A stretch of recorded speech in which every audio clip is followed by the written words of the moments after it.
Hello, bonjour. Anyways, I am someone who feels a deep level of shame for everything. I look at my life and it's like, well, that was shameful. That was horrible. It makes me feel really down about myself. But then I realize I am not as bad as these people. Lolcows, you might know what that is, you might not know what that is. I'll give you the rundown on what they are. Instead of that long-winded ass definition I had for a lolcow, I'm just gonna give you the quickest definition and the most common sense definition here. A lolcow is someone that, like a cow, you milk them, but lolcow, you milk them for laughs, okay? Just for shits and gigs. That's all they exist for. We don't want to see them win. I had to get back in the lab and explain that because I'm so good at over-explaining. To celebrate their downfalls. And I've been thinking about it, and I've mentioned lolcows in a previous video, but I've just never told you guys like my top picks, so I want to do that today. The first one on my list is Billy Mitchell. Now, if you guys don't know who Billy Mitchell is, does he look familiar? Billy Mitchell is someone who, to this day, till the day that he dies, and even in hell for all the lawsuits he's given people who really cannot afford to go through a lawsuit, even in the afterlife, he will swear that he had the world record in, what game was it? Give me a minute. He swears up down the right that, he didn't cheat. And, his score that he got on Donkey Kong was that was the most authentic thing. He calls himself video game player of the century. Blah. But the thing about it is, I low-key would crash out if people were trying to undermine my achievements. But the thing about it is, there's documentation that this man cheated. Oh, I'm sorry. Allegedly. If people were saying, oh, you cheated, I wouldn't crash out to the point where it's like, hey, let me take the time out of my day to sue these people for defamation. I don't know if you guys remember the high score episode of Regular Show, in which, they demand that they get checks. They're given paper checks instead of just cash for payment. So they go to the coffee shop, they play this game, they get a world record, and then this big ass floating head comes on. That is allegedly Billy Mitchell. That is so obviously Billy Mitchell, though. He sued Cartoon Network for that, just because they talked bad about him and depicted him as this whiny, egotistical floating head. Big floating head.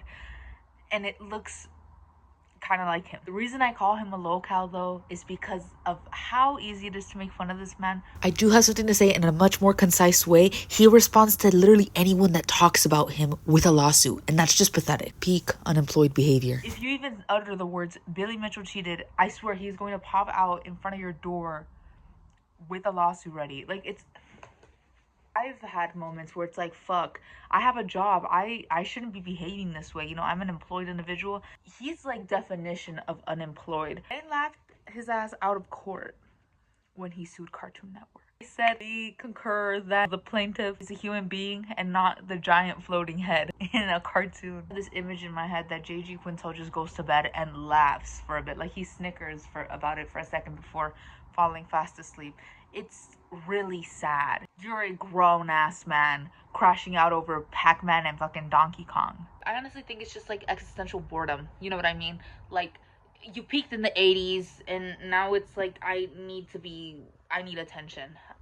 Bitches are forgetting about me, the video game player of the century. Billy Mitchell is so out of my time. He's someone that's just like past my time, but I'm such an old soul that I would give a fuck to even mention him in this video. Next pick for my top lolcows, Ash Trevino. We already know who she is. Inmate Hopper and horrible mom. It's so funny how much self-awareness these lolcows lack. Ash Trevino is just so unaware. She's like blissfully unaware of how bad of a mom she is. I don't know if you guys know this girl Camilla, OnlyFans model. She was like getting a lot of attention because she used her brother to advertise her minor brother. She has a podcast. She invited Ash Trevino on the show. Like a year or two ago, it was noted that Ash Trevino does not have beds for her children to sleep on, and that's fucked up. And she justified it by saying that, well, they don't even stay with me that long, because my parents have custody of them. First of all, the fact that your parents have custody of your own fucking children, sad. And it's not even like she's in a situation where she doesn't have the money. She has the money. She's just a generally unfit mom. On the podcast, she was asked, do your children have beds now? No, they don't. They don't. So I want you to keep all of that I just told you into consideration. She got into an argument with one of her ex-friends now, named Hefa, because she stole my fucking gifters. You know, people that sent her money through TikTok lives, you know, TikTok live battles and things like that. She stole my top gifters. It could not be at all, because, you know, they're kind of sick of her and they want her to fail. And she called out the friend. She said, and she doesn't even see her kids much because she's too busy on TikTok. And it's like, baby, your fucking children were throwing up in the background while you were shaking ass on live. What are you talking about? It's so ridiculous. The lack of self-awareness. What do you mean? She's unfit, but you're not? I would never allow my mom to get away with shit like that. I look at my mom and I smile. Not that my mom has ever been anywhere near that bad, but like, it's like, damn, like, God really could have given me that. Like, I really could have been not blessed, what's the word, cursed with a mom like that. She went on live and showed a phone call that she was on with a voice that is clearly AI generated, where the premise of this call was, you know, that they were going to give her a Netflix docuseries or Netflix show. And then when the person who did the AI prank came out, she tried to prove that it wasn't. This feels like EDP fucking making up that the first thing that he was like officially caught in was just for a movie role. This is what this feels like, but, you know, less criminal. I mean, if we're not counting, you know, the child neglect as criminality. Anyways, next on my list, Drake. I'm going to list a few more people where it's like, well, Clarissa, they're doing pretty well. How are they locals? Because I said so. They are my personal locals. You can have all the money that you have, you know, you can have all the hits you have too, but it doesn't take away from the fact that in this current climate, you are a fool. I recently saw a video of Drake walking on stage, and I'm pretty sure this is after every drama, you know, the drama of the Not Like Us thing, you know, where someone was given 3 of 5 Grammys for calling you a pedophile, and then recording that, and then making a music video, and then performing that at the Super Bowl. I would spiral. Like, I think I would have to kill myself. He was on stage with a hoodie that had like bullet holes in it, and out of the fucking bullet holes, smoke was coming out, and he was just walking around like, someone said Kendall Roy would do that. I don't like you. I don't like you. Why would you say that? That is beyond the funniest thing I've ever seen. And not in the I'm laughing with you kind of way. I am most definitely laughing at you. Did you guys see that Party Next Door Drake collab? If you haven't, let me sing it for you. I want to meet your madre, pay my respects to your padre, mi amor. Like, he was really channeling in his fucking inner Romeo Santos. Elon Musk.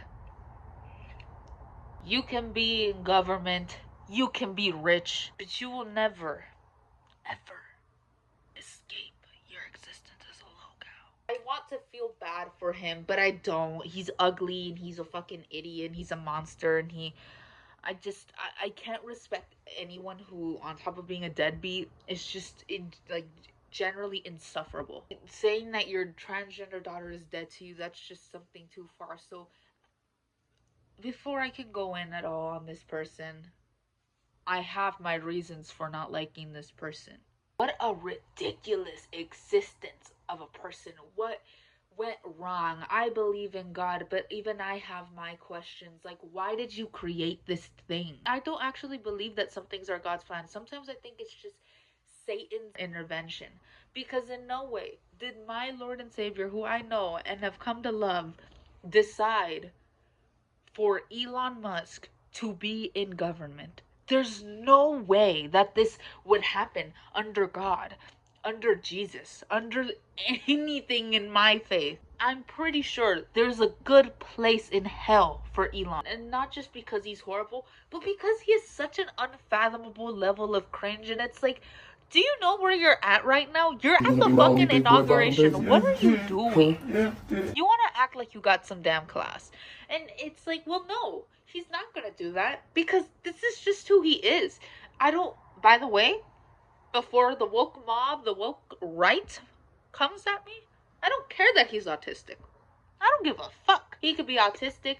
He could be fucking a trailblazer for LGBTQ rights. Don't care. He's embarrassing. I'm embarrassing, but I embrace that shit. He's unaware of just how embarrassing he is, and I think that makes it much worse. I'm just going to put up a whole little, slideshow here of just moments that made realize that putting my hand on a hot stove would be less painful than watching these clips to completion. And I should know because I've done it. I am become meme. And by the way, this specific clip right here, it's like he wants Trump to laugh at whatever's playing on his phone so bad. It's embarrassing. It's like when you're watching a movie with someone, you're like, oh, look, like, hey, like, you're pointing at the TV. They're not going to pay attention to you, by the way. Trust me, I know this. They're not going to. It's a thought that counts, sure. But you guys are watching something. I don't. He's watching something. He's kind of locked in on whatever's going on in front of him. I don't think he wants to look at the meme that you just found on the X timeline. Trump is literally like, put your damn phone away. It is the most embarrassing thing ever. This specific clip, it's like, so you do know how to tell people that your heart goes out to you. But I could see why you refrain from doing that gesture and fucking settled with a Sieg Heil, because what was that gay ass gesture? What was that? He looks like he's doing press for his new movie in South Korea. It's just everything this man does exudes cringe, and cringe is great when you can acknowledge it as cringe and you're not ashamed of it. This man can't be ashamed because he just doesn't realize it. And I don't blame that on autism. I blame that on genuine idiocy. Also, do you know how embarrassing it is for baby mama number 3 to be contacting you via Twitter to give a fuck about your actual child? And the fact that there's people defending this shit, it's like, no, stop it. Stop it. I'm gonna look at the camera directly. It is fucked up to neglect the child in any fucking capacity.